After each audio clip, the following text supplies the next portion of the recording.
A real é que o mercado de processadores está muito mais interessante do que o mercado de GPUs atualmente, né? As GPUs deram uma esfriada depois que a gente passou aí do momento de lançamento dos novos produtos. Agora dá pra gente dar uma avaliada melhor, né? Como é que foi esse lançamento. Teve um aumento de envio de GPUs, mas isso aí ele disfarçou bastante, né? Como foi de fato o mercado.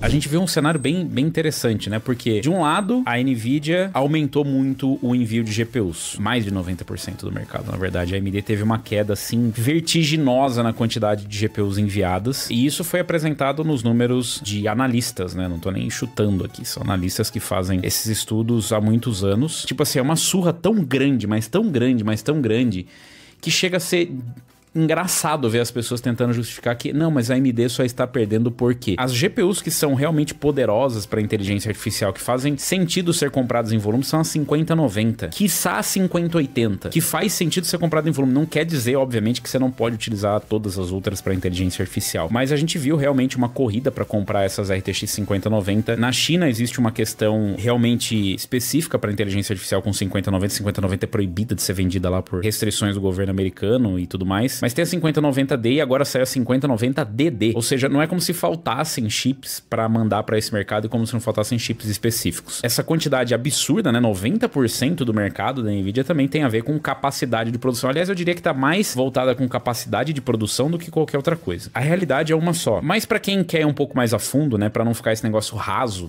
da pessoa só, ai, a marca é boa, veja bem, não sei o que. A AMD é uma empresa muito menor que a NVIDIA. Eu não tô aqui tentando diminuir dizendo que ela é uma empresa pior ou nada do tipo, não, é só um fato. Ela é uma empresa fisicamente, economicamente, em questão de estrutura, muito menor que a NVIDIA. Ainda é uma gigantesca, mas em relação à escala, ela ainda é muito menor. Ela ainda é menor do que a Intel. Ah, mas os processadores da AMD vendem mais e são melhores. Não, não é isso que a gente tá discutindo. A gente tá falando em questão de proporcionalidade. Faz muito sentido que, primeiro, a AMD não tem a mesma capacidade de envio de produtos. E foi engraçado, não teve gente falando assim, ai, mas é porque a Apple e a coisa estão comprando mais e não sobra pra... Não, não é isso. Claro, existem acordos comerciais ali por trás. Não é só você chegar lá na TSMC e falar, é o seguinte, eu queria comprar aqui 50 milhões de chips. Claro, tem outras questões envolvidas, mas também tem a questão de quanto você tem de dinheiro para colocar. No fim das contas, é quanto você tem de dinheiro para investir em alocação de produção. Uma das análises que foram feitas para a AMD realmente perder esse mercado, e claro, muitas coisas acabam entrando no ramo da especulação, porque a gente não tem acesso à informação privilegiada dentro da AMD, é de que a AMD se programou, se planejou e preveu muito mal a demanda do mercado. Não existem tantas placas, a AMD não conseguiu ganhar uma participação grande porque ela fez uma previsão equivocada sobre a demanda de produtos, enquanto que a NVIDIA resolveu fazer uma alocação maior de chips. A AMD, primeiro, ela não entrou ontem nesse mercado. Eu entendo a Intel errar feio, tipo, na alocação de produção para as ARC e Battle Mage. B580, B570 praticamente não tem no mercado, porque eles, sei lá, acharam que não ia precisar de tanto, talvez,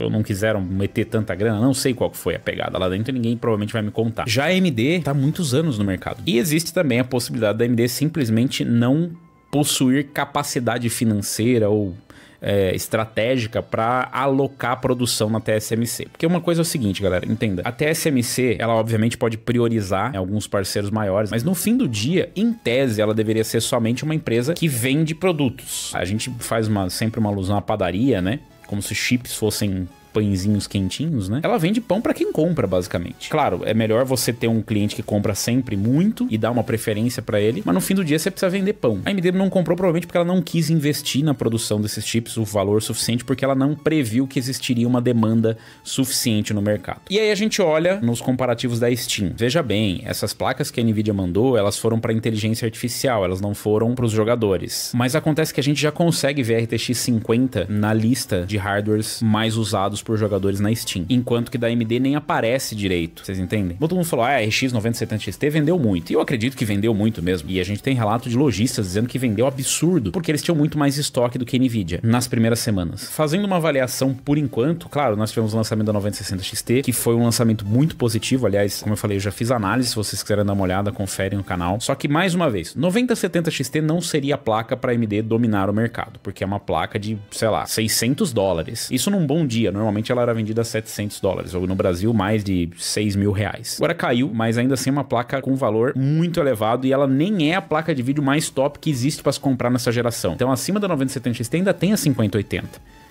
Então ela nem é a placa de vídeo mais poderosa. E eu não tô discutindo se compensa ou não compensa, tô dizendo que ainda tem uma placa mais forte para ser comprada.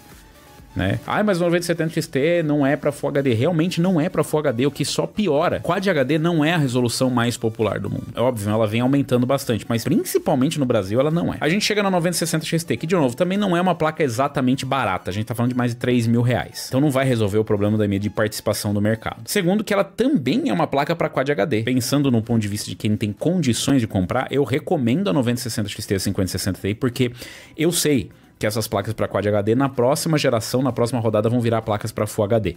Então, visando uma longevidade, essas são placas com excelente custo-benefício. Mas não quer dizer que ela é barata, porque barato e custo-benefício não tem o mesmo significado. Não necessariamente. Abaixo disso, a gente tem a 9060 XT de 8 GB e a 5060, que são placas tristes. São placas para Full HD, com uma performance que a gente já conhece, que é a performance da 4060 Ti ou da RTX 3070. São placas com 8 GB de memória que custam na casa dos R$2.000, e R$2.000 eu tô sendo muito bonzinho. Então, fazendo uma análise desses lançamentos, eu não vou nem falar da RTX 5050 porque me dá gastrite. Tem cara de GT, tem nem cara de RTX. Mas tem o DLSS 3, aquelas barras horrorosas que de novo a Nvidia colocou, mas o Multi-Frame Generation que vai salvar essa. Então, fazendo uma análise, a geração ela ficou interessante do intermediário para cima. Se você quiser uma placa com uma boa longevidade, uma boa performance para rodar os lançamentos, tenha um ganho real em relação à geração anterior, não tô nem dizendo uma performance que você não viu, um ganho real, você tem que comprar placas acima de R$3.000. Abaixo disso, você vai ganhar, sei lá, FSR 4 do lado da AMD, o que é muito bom, e Multi-Frame Generation por parte da Nvidia. É isso que a gente tem, No resumo, para quem tá olhando placa de vídeo, o que eu posso dizer pra vocês é isso. É claro que quem tá vindo de gerações anteriores, eu não vou dizer pra você que uma 5060 não é uma escolha. Eu não vou dizer pra você que tá montando um PC que uma 5050 não é. É só que essas placas em relação à geração anterior, elas são escolhas horríveis, Horríveis, porque você tem uma 4060 Ti que já tem essa performance aí no mercado da 5060. Você tem, por exemplo, uma RTX 3060 que em relação a 5050 tudo indica que vai ser um negócio muito melhor. Você tem a RX 6600 que ainda é uma placa pra você jogar esportes e tudo mais. Então todas as desculpas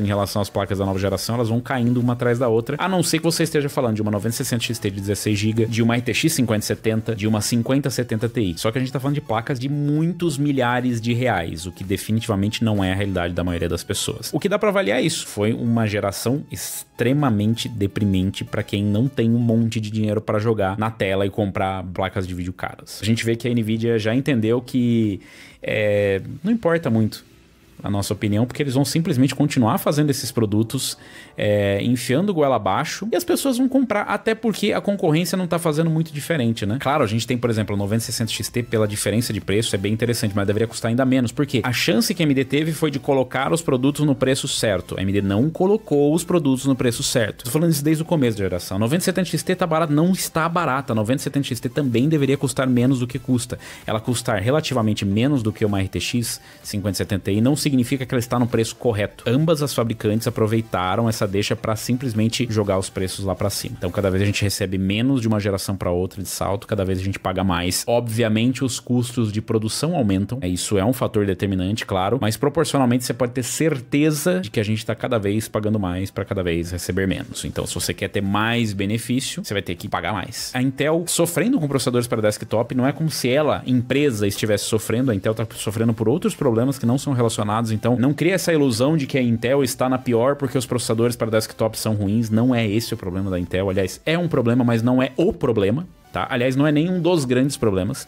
Eles têm outros bem mais importantes. A Intel, além de tudo, ela tem a sua própria Foundry, ou seja, ela faz os próprios chips, ela está em expansão, ela está em modernização e ela enfrenta diversos problemas estruturais que são muito além do que os processadores estão entregando para desktop. De novo, a gente tem essa ilusão de que a Intel sozinha poderia afundar por conta dos processadores ruins do desktop, e processador para desktop nem é o maior negócio da Intel. Então é um negócio importante, é relevante, mas definitivamente não é esse que resolve ou não o problema dela financeiro. Ajuda muito pouco, é importante, mas tá longe de ser. Do lado da AMD, a AMD parece bem firme, né, em relação aos CPUs. A gente tem processadores com evolução, ela tá evoluindo no ramo de data centers, que é aí que a Intel tá enfrentando uma dificuldade bem grande. Em relação a memórias, o que a gente deve ter é isso, né, memória DDR4 já começa a custar mais caro, tá saindo de produção, e DDR5 vai trazendo pra frente, né, um pouco as gerações, e quem sabe a gente veja uma modernização aí. Mas, no geral, é o que dá pra trazer pra vocês em panorama, dá pra fazer uma avaliação, pegando as informações que eu consegui levantar e fazendo uma análise desde janeiro até metade do ano, tá? Se vai melhorar ou não, vai depender de vários fatores que a gente não controla nenhum deles, mas eu vou trazendo a atualização pra vocês. Se vocês deixarem um like, se inscreverem no canal e clicar no sininho pra receber as notificações de novos vídeos. Lembrando que se você tiver dúvida também, você pode deixar lá na comunidade do canal aqui no YouTube, é só você ir pelo smartphone, não dá pra você fazer isso pelo desktop, e deixar sua dúvida lá que a gente consegue responder. Você também pode participar do grupo de promoções do canal que tá aqui na descrição. Não paga nada, você participa lá e a gente compartilha as promoções que a gente encontra de hardware e umas ofertas bem interessantes, até de produtos open box vai ter por lá, beleza? Se inscreve no canal, clica no sininho para receber as notificações.